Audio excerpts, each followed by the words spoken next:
আসসালামু আলাইকুম। এডু এক্সপার্টের পক্ষ থেকে সবাইকে স্বাগত। আজকে আমরা দেখব কিভাবে টিসি সেটআপ করতে হয় এবং জেনারেট করতে হয়। টিসি প্রথমে টিসি সেটিং করে নিতে হবে। টিসি সেটিং, লোগো পজিশন, এটা লেফটে থাকবে না সেন্টারে থাকবে, তো বাই ডিফল্ট আমরা সেন্টারে আছে, সেন্টারে থাকলো। বর্ডার ইমেজ, এটা ক্লিক করলে বর্ডারে একটা ইমেজ দেখা যাবে।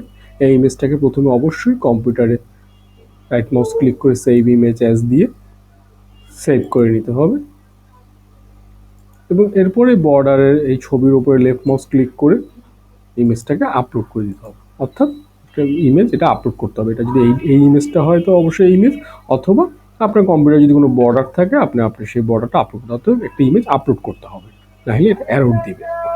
এরপরে ওয়াটারমার্ক ক্লিক করে আমাদের পজিশনের লোগোকে আমরা জলছাপ আকারে হালকা করে আমরা আপলোড করে দিতে পারি। আমি আগে থেকে আপলোড করে জলছাপ ক্লিক করে রাখছি, সেটা আমি দেখাই দিলাম।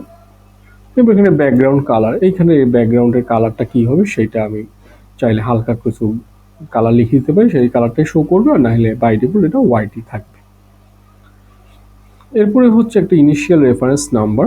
এই নাম্বারটা আমি বলি, এই নাম্বারটা হচ্ছে যে আমরা যে কোনো একটা সার্টিফিকেটে একটা নাম্বার থাকে, রেফারেন্স নং বা সিরিয়াল নং, সেই জিনিসটি হচ্ছে এই ইনিশিয়াল রেফারেন্স নাম্বার। তাহলে এইটাতে বাই ডিফল্ট এখানে আপনি পজিশনের ক্ষেত্রে আপনি যেটা লিখতে চাচ্ছেন সেটা এখানে প্রিফিক্স, যদি সংখ্যার আগে বসাতে চান সেটা প্রিফিক্সে, আর যদি চান যে সংখ্যার পরে শব্দটা হবে তাহলে সাফিক্সে লিখবেন। অর্থাৎ যেটা আপনার সুবিধা মতো আপনি লিখতে পারেন, সেটা টিসি নং, সিরিয়াল নং, রেফারেন্স নং, আপনার যেটা ইচ্ছা লিখে নাম্বারটা দিয়ে কত নাম্বার থেকে শুরু হবে, 001 বা 1 থেকে 2, যেভাবে 1000 আপনার মতো করে আপনি এটা সিরিয়াল দিয়ে সেট আপ দিয়ে দেবেন। অবশ্যই এটা জিনিস খেয়াল রাখবেন, এটা একবার সেট আপ দিলে, একবার যদি আপনি এটা সাবমিট করে ফেলেন তাহলে এই প্রিফিক্স আর নাম্বার এটা চেঞ্জ করা যাবে না, এটা স্টার্ট হয়ে যাবে, এটা আর এডিট করা যাবে না। আপনি এই বর্ডার, ওয়াটারমার্ক এগুলো এডিট করতে পারবেন, কিন্তু এই প্রিফিক্স, নাম্বার, সাফিক্স এগুলো আপনি এডিট করতে পারবেন না। এটা অর্থাৎ ভেবেচিন্তে আপনি এই শব্দটা, প্রিফিক্সটা দিবেন এবং নাম্বারটা দিবেন।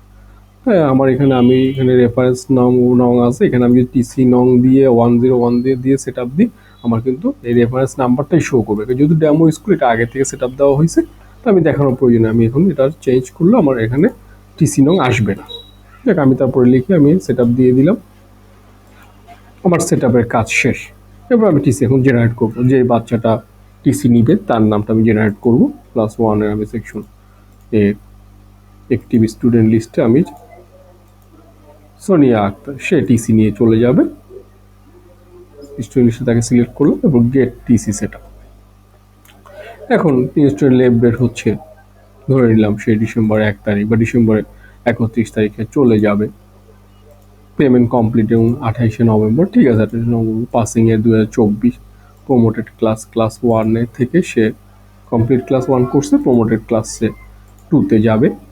এক্সামিনেশন নেম সিলেক্ট করলাম, অবশ্যই নেম সিলেক্ট করতে হবে। Annual exam result, GPA 5.00, result pass, behaviour excellent, good আমরা দিতে পারি। টিসি দিলাম, গার্জেন অপশন দিয়ে টিসি জেনারেটে ক্লিক করতে হবে।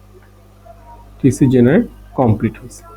এখন টিসি জেনারেট কমপ্লিট হওয়ার পর টিসি জেনারেট স্টুডেন্টের লিস্টে গেলে ক্লিক করলে এখানে সেই টিসি জেনারেট স্টুডেন্ট লিস্টে দেখাবে। তাহলে সোনিয়া আক্তার ক্লিক করলাম, গেট টিসি সেট আপে ক্লিক করলে আমাদের জাস্ট আমরা পিডিএফটা ক্লিক করলে আমরা সেই টিসিটা পেয়ে যাব। এই হচ্ছে তার নামে টিসিটা জেনারেট হয়ে গেছে। রেফারেন্স নং 1043 চলে আসছে, পরেরটা হলে 444 হবে, যেহেতু অলরেডি সেট আপ করা রয়েছে ডেমো স্কুল। এই হচ্ছে আপনার টিসির বিষয়টা চলে আসবে। এখান থেকে আপনার যা রোল, ক্লাস, বাবার নাম, মায়ের নাম সব কিছু উঠে চলে আসবে। এখানে আপনি আপনার হেডমাস্টার সাইন দিয়ে এটা প্রিন্ট করে দিয়ে দিতে পারবেন। এইভাবেই আপনি আপনার টিসি সেট আপ করতে পারবেন। যদি মনে হয় যে না এই টিসিটা ভুল হয়েছে বা টিসি তাহলে খুব সহজে আপনি আবার টিসি এখান থেকে টিসি ডিলেট করলে টিসি ডিলেট হয়ে যাবে। তখন টিসি নেই, তাকে অ্যাক্টিভ স্টুডেন্টে তাকে আবার দেখাবে। জি, ধন্যবাদ।